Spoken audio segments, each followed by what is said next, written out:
Hello everyone, and welcome to the 2022 Artful Evening event at Dr. Jane Winston and Roger Grimm's home. I am delighted to have you joining us virtually, and I'm also delighted to say I believe this will be our final hybrid virtual event. As lovely as this has been, I miss seeing all of you in person. But thank you for joining us this way, for coming to this beautiful home, and for supporting the Individual Arts Partnership Grant Program through your donation and support tonight.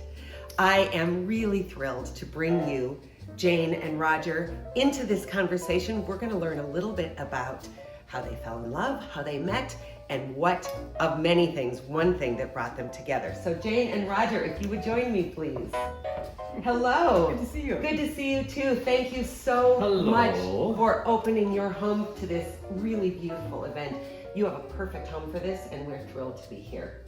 So tell me, you are newlyweds, because COVID time doesn't even count as real time. So in some ways, it's like you've been married for 3 minutes.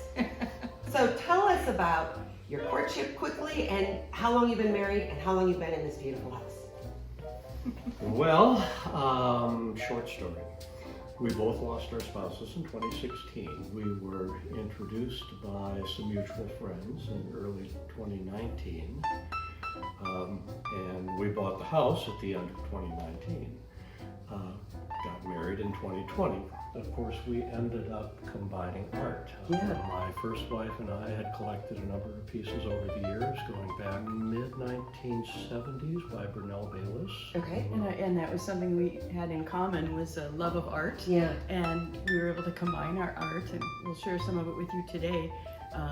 I had a lot of Native American art because my first husband was a volunteer at the Heard Museum in Phoenix. Okay. And so we collected a lot of Native American art and used that in our home in Arizona.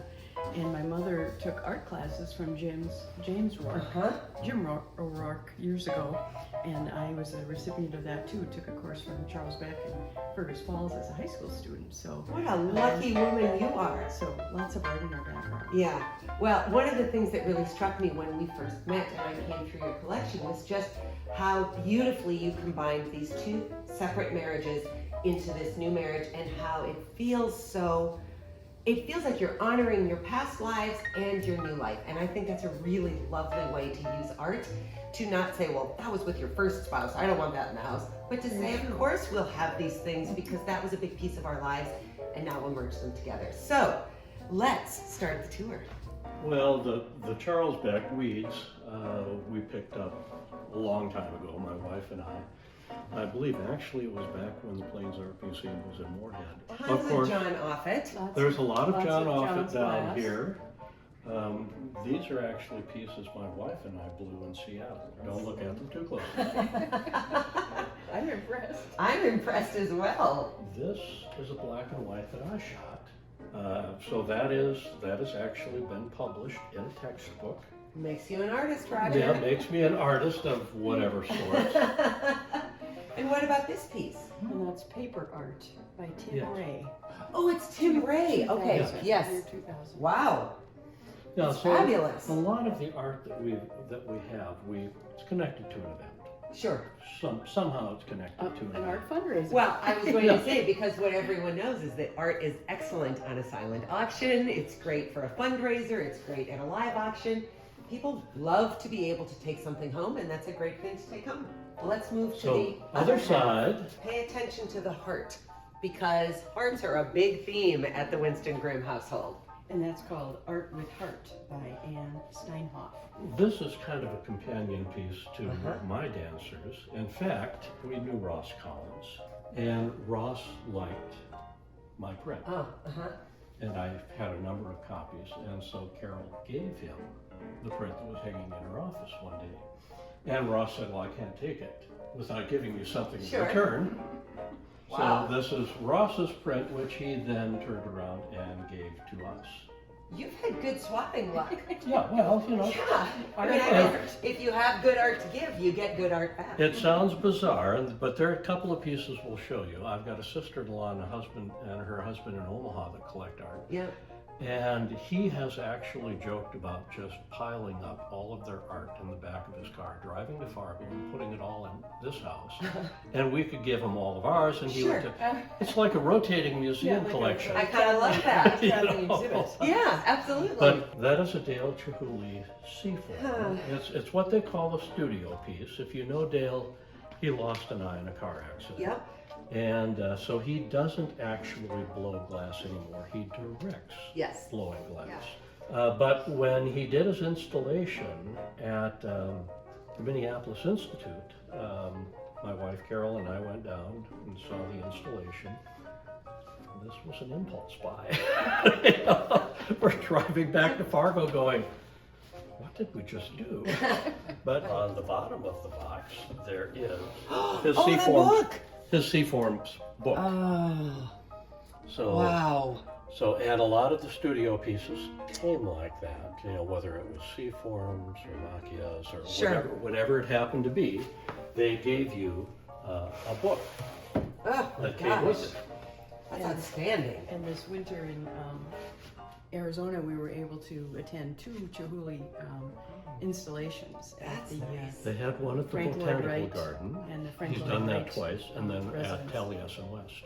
Okay, I have been to that botanic garden. It's fabulous. Just gorgeous. Yeah. Really nice, really nice. We really enjoy his work. Oh yes, you'd kind of have to be dead not to enjoy Dale Chihuly work. I mean, it's pretty extraordinary. Enjoys it. Yeah, absolutely. It is. All right, anything else on this wall we should look at? This piece, it is interesting. And it's a lithograph from 1967 called At the Show Covered Gate. Yeah, how you get snow-covered gates out of that, I don't know, but that's the title. Really? This piece actually, so my wife Carol did talk the Plains into doing an exhibit called Hidden Treasures a number of years ago. Okay. And what it was just artwork that people had. Oh, I love that. And so we brought the Muro down.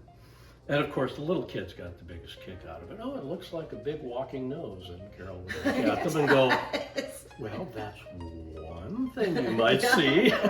Not going any further than that. Yes, that's true. Art is what you define it as. They wanted us to bring the glass down, but we did not. Although there was a Chihuly down there. Yes. A series of, I think it was 11 bowls, nested bowls originally. Oh my gosh. One of which no longer is with us because the gentleman, and of course he liked it. You know, this was the piece that the Chihuly installers, when they saw it, they freaked because they knew right away it was old enough that Dale had blown it. Okay. But he used to use one of the smallest bowls for M&Ms for his grandchildren. I sort of love that. Oh yeah. I mean, you know, so the bowl is no longer with us, but it lived a good life. It had a good end. It had a good end. Yeah. Yes, so. And we have another interesting, I think, Chihuly piece. Dale would do acrylic, he would do watercolor. There were a number of ways he would do studies for his glass pieces. And so this is one of those studies. Well, it makes sense. Of course, he wasn't just looking at molten glass and making it from nothing, but you just don't think about him constructing in any other medium. We could come over this way. Yes. Hoffmeyer's piece here, and that we chose at an opera fundraiser. Yeah, that is a really lovely piece. I think all of Brad's work is beautiful, but that is a particularly elegant piece of his. Yes, and we bought that virtually. Oh, so it's kind of new to you. Yes, yes. It's in this marriage. Yes, Yes. we bought that together. All right. I think it would be lovely to move into the bedroom where we will see Okay. more art collection. We'll do it. So we are in Roger and Jane's master bedroom, and you will see all of this artwork. And Jane just tells a really lovely story about how this was an important piece of their courtship and recognizing their previous marriages. So Jane, what do you want to tell us about the work in this room? The piece over the bed is a Jim Dine, I think our kind of rather iconic print, 8 Hearts is the title, and that was Roger and Carol's piece. Our interest in art, and we had a lot of heart icon objects, And none of these are particularly well-known artists, but Roger can tell you about this piece. That was a by piece, Tom Wheeler. It's actually an old retired Boeing employee. And when he retired, he thought, I should do art. Well, what do I know? Well, I know how to work with aluminum sheets. Okay, makes sense. and so that we bought down in San Antonio. I think this was... That's a raccoon, right? tile. And other pieces were gifts, and once you start collecting something, I was going to say, do you find that people just, shower you with hearts? A friend gave me the copper heart at the end, and I think that's made by Tin Lizzie. Yeah. And so, I think there's kind of a theme that people, you collect something or you're interested in it. Well, if you're going to collect something, hearts are nicer than, say, like iguanas. Frogs. Frogs, pigs, And Roger can speak to the print in the corner. Okay. The title is Vermilion Sweet Sonac by R. Black. But that is another piece on permanent loan.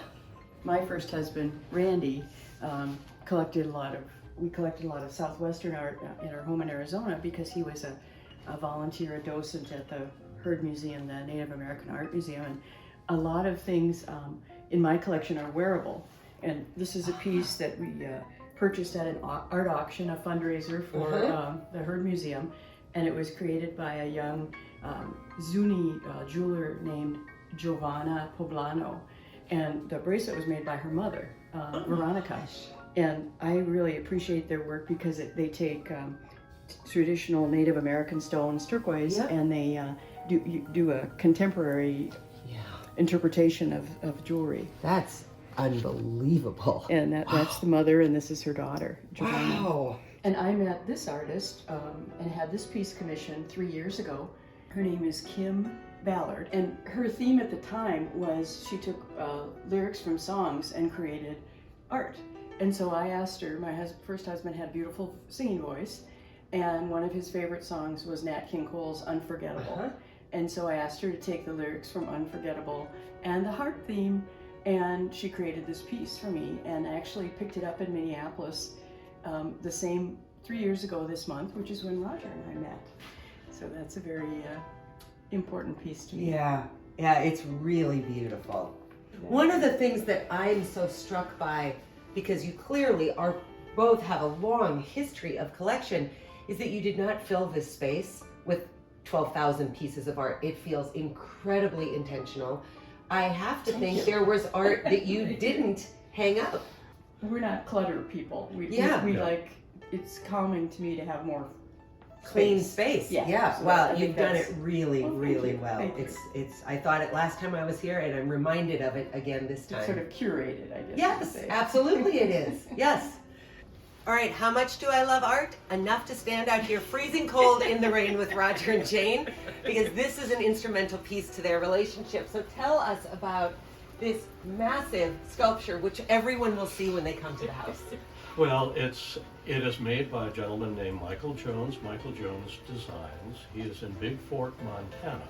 And it's called a Warm Caramel Twist. And he delivered it 2 days before our first anniversary. And when is your anniversary? Oh gosh, you're putting a guy on the spot here. You're a newlywed. Well, COVID time doesn't count. This piece is incredible and really sets your whole house off. So I love that that's an anniversary piece. Let's go inside. All right, so we're making our way downstairs to their beautiful basement, where we will do our last section of recorded conversation about the art. So Jane, tell us please about these pieces and that piece back there, because they're all by the same local artist. Yes, I mentioned earlier that my mother and I, when I was a teenager, she was a student of James O'Rourke, art teacher and collector and artist. And these were done by his brother Orland, these 3 pieces, and I purchased them at an estate sale after his wife passed away several years ago. And I was just so pleased because of the connection with my mother and remembering studying with his brother. I was so pleased to acquire them. And this piece has some interesting parts in it. It's a collage, and you can see a piece from a gallery in South Fargo at the time. And I just always loved it. And I think the title of this one is Dakota something. So I just really loved it in 1972.